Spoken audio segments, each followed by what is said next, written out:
আসসালামু আলাইকুম রহমতুল্লাহি অবরকাতুহু। সম্মানিত দর্শক, ডক্টর মোহাম্মদ ইউনূস সরকারের কর্মকাণ্ড, তার সরকারের সফলতা ব্যর্থতা এবং সম্ভবত তার সরকারের যে ভবিষ্যৎ কি হতে যাচ্ছে, এগুলো নিয়ে নাকি একটি আন্তর্জাতিক সংস্থা বিস্তারিত জরিপ করেছে এবং সেই জরিপের ফলাফল নিয়ে কথাবার্তা বলব। তার আগে বলে নেই যে কেন এই জরিপটিকে আমি দুনিয়া কাঁপানো একটি জরিপ বলছি। তো ডক্টর মোহাম্মদ ইউনূসের যে কার্যকাল যদি আপনি ধরেন আর মাত্র ১৫ দিন, অর্থাৎ নির্বাচনের তফসিল যদি ঘোষণা হয়ে যায়, তাহলে ডিসেম্বর মাসের ১৫ তারিখের মধ্যে যদি হয়, তাহলে তো ১৫ দিন মাত্র বা তারও কম। আর তফসিল ঘোষণা করার পর সরকার আসলে কার্যত কোনো সিদ্ধান্ত নিতে পারে না এবং তাকে ডে টু ডে কাজ করতে হয় এবং পুরো দেশের নিয়ন্ত্রণভার চলে যায় ইলেকশন কমিশনের হাতে। তো এই ১৫ দিন সরকারের হাতে মাত্র সময়।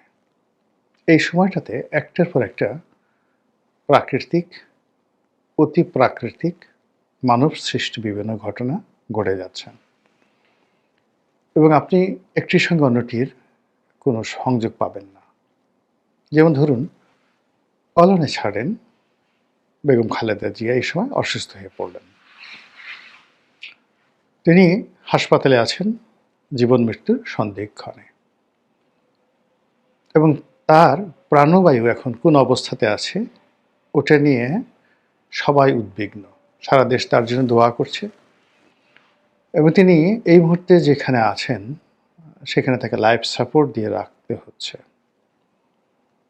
কৃত্রিমভাবে শ্বাস-প্রশ্বাস চালানোর জন্য যে ভেন্টিলেশন থাকে সেটি দিয়ে চালানো হচ্ছে। এর কারণ হলো যে তার শরীরের যে দুটো গুরুত্বপূর্ণ অঙ্গ, একটি হলো লিভার, যকৃত, যেটিকে আমরা কলিজা বলি। এটি সিরোসিসে আক্রান্ত, যেটাকে লিভার সিরোসিস, এটাকে আপনি লিভার ক্যান্সার হিসেবে বর্ণনা করতে পারেন। এটা যদি কারোর হয়, এই রোগ সহজে ভালো হয় না। যদি যুবক বয়সে, অল্প বয়সে হয়, অনেক সময় এই কলিজা কেটে ওখানে নতুন কলিজা লাগানো হয়, লিভার ফেলে নতুন লিভার বানানো হয়, যকৃত যেটার বাংলা নাম।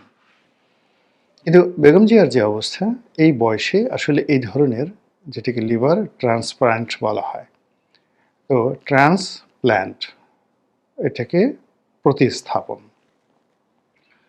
এটা এই বয়সে এই শরীরের এই ধরনের অপারেশন সম্ভব নয়। তো যখন আপনার শরীরের মানে বুকের পাঁজরের একটি অংশে একদিকে থাকে লিভার আর অন্যদিকে থাকে ফুসফুস, তো এই ফুসফুসটি আমাদের শ্বাস প্রশ্বাসের জন্য প্রধানতম যন্ত্র, আর লিভার যেটা রক্ত সঞ্চালনটা করে, রক্ত পরিষ্কার করে অন্য সাইডে। তো যখন আপনার লিভারটা দুর্বল হয়ে যায়, তখন ফুসফুসটি সবচেয়ে বেশি ঝুঁকির মধ্যে থাকে। এই জন্য এই ধরনের রোগীকে জনগণের মধ্যে নিতে হয় না, যে কোনো জনসমাবেশ এড়াতে হয়। ঠান্ডা, গরম, এনিথিং, এই বিষয়গুলো মানে চরম ভাবাপন্ন সব কিছু বাদ দিয়ে তারা শীততাপ নিয়ন্ত্রিত একটা জায়গা, যেখানে ধুলোবালি নাই বললেই চলে, এরকম জায়গা হলো তাদের জন্য একটি উত্তম জায়গা, বাকি কয়দিন যদি বেঁচে থাকতে চায় সুন্দরভাবে। এখন এখানে যদি হঠাৎ করে এই ধরনের রোগী যাদের লিভার সিরোসিস রয়েছে, তারা যদি কোনো কারণে ইনফেকশন হয়ে যায় ফুসফুসে, তাহলে এই ধরনের রোগী সাধারণত বাঁচে না। কয়েকদিন আগে আমার একজন কেয়ারটেকার হঠাৎ করে এরকম অসুস্থ হয়ে গেল। ঢাকা মেডিকেলের আইসিইউতে প্রায় ১ মাস সে ছিল, তাকে এই ভেন্টিলেশন দিয়ে রাখতে হয়েছে। কিন্তু একেবারে বয়স অল্প, কত ৩৫ বছর হবে, কিন্তু তাকে কিন্তু আসলে বাঁচানো যায়নি। এই ঘটনাটা ঘটেছে জাস্ট আমার জীবনে এই দিন ১০ আগে। গত ১ মাস যাবৎ আমি তাকে নিয়ে ব্যস্ত ছিলাম, নিজের ছেলের মতোই তাকে স্নেহ করতাম, আমাকে বাবা ডাকতেন।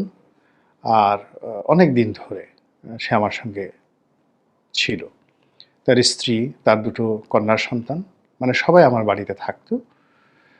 আর হোল ফ্যামিলি জাস্ট দেখাশোনা করতো, বাড়ির কেয়ারটেকার, বাবুর্চি, পুরো কাজটা সে করতো। ফলে এই পরিবারটি যখন এইভাবে আক্রান্ত হলো, ওটা আমার জন্য একটা বিরাট বেদনার। এবং আমি এরপর থেকে এই লিভার সিরোসিস এবং অ্যাট দ্য সেম টাইম ফুসফুসের যে ইনফ্লেকশন, এই বিষয়টি সম্পর্কে অতিমাত্রায় সচেতন। কাজেই এই রোগটি বেগম জিয়ার হয়েছে, অল অন এ সাডেন হয়নি। এটার পিছনে কারণ আছে। সবাই বলাবলি করছে যে তাকে ঘর থেকে বের করে যেভাবে সেনা দিবসে, সশস্ত্র বাহিনী দিবসে যেভাবে তাকে নিয়ে যাওয়া হয়েছে ক্যান্টনমেন্টে, ওটা তার সেই দুর্বল শরীর, দুর্বল সেই ফুসফুস, সেন্সিটিভ ফুসফুস এবং রোগাক্রান্ত যে লিভার, যকৃত, এটা ধারণ করতে পারেনি। ফলে এই ঘটনার ঠিক পরের দিনই তাকে হাসপাতালে ভর্তি হতে হয়েছে। তারপরে ঘটনা আমরা সবাই জানি। এখন এটাকে কি মানবসৃষ্ট বলবেন, প্রাকৃতিক বলবেন, এটা আপনার বিষয়। কিন্তু বেগম জিয়ার এই অসুস্থতা পুরো বাংলাদেশকে অনিশ্চিত করে ফেলেছে। নির্বাচনের শিডিউল থাকবে কি থাকবে না, তারপর নির্বাচন সঠিক সময় হবে কি হবে না, এটা নিয়ে যে অতীতের বিতর্ক ছিল। এক পক্ষ বলছিল যে নির্বাচন হবে না, এই সরকার নির্বাচন করতে পারবে না, বা এই সরকারের ওই কোয়ালিটি নিয়ে একটা ভালো নির্বাচন করার জন্য, অথবা নির্বাচন বানচাল করার জন্য শক্তিশালী পক্ষগুলো তৎপরতা চালাচ্ছে। আর ডক্টর মোহাম্মদ ইউনূস এবং বিএনপি সম্মিলিতভাবে নির্বাচন সঠিক সময় নিষ্পন্ন করার জন্য চেষ্টা চালিয়ে যাচ্ছে। এই যে একটা সমীকরণ দাঁড়িয়েছিল, এটি এই বেগম জিয়ার অসুস্থতার ফলে আবার 180 ডিগ্রি অ্যাঙ্গেলে ঘুরে গেছে। এখন উনি যেভাবে আছেন, এভাবে যদি আরও 15 দিন থাকেন, আরও 1 মাসে যদি তাকে লাইফ সাপোর্টে রাখা হয়, আমার কাছে মনে হচ্ছে না যে বিএনপির কোনো লোক এই সময়টিতে নির্বাচন করার জন্য খুব বেশি সরকারকে চাপ দিবেন বা সরকার আগ্রহী হবে।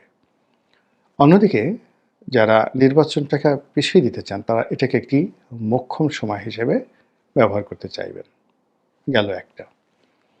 দ্বিতীয়ত হলো যে এই সময়টিতে জনাব তারেক রহমান সাহেবকে প্রভোগ করা হচ্ছে যে হি শুড কাম, তার বাংলাদেশে আসা উচিত এবং তার মায়ের যে অসুস্থতা, এই অসুস্থতা তাকে অন্তত হাসপাতালে দাঁড়িয়ে থেকে কান্নাকাটি করা উচিত অন্য সব বাঙালির মতো।